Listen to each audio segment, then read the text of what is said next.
Hello friends, I am Ujjwal. Today I will talk about iPhone 11. Let's begin.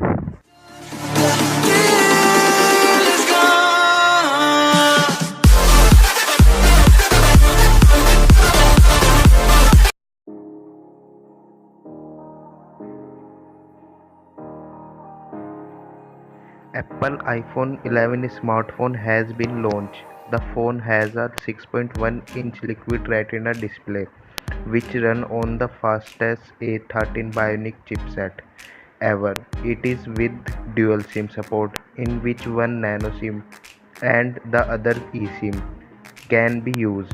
It has dual rear camera on the rear panel, which has an aperture f1.8. It's come with optical image stabilization. It is included by another 12 megapixel ultra wide angle camera. Its aperture is f24.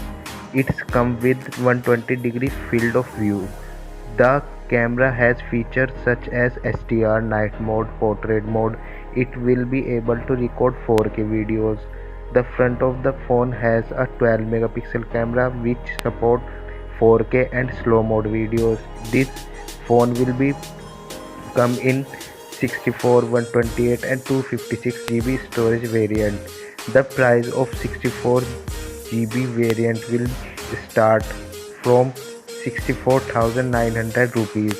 With the Apple has also launched iPhone 11 Pro and iPhone 11 Pro Max smartphone. Thanks for watching.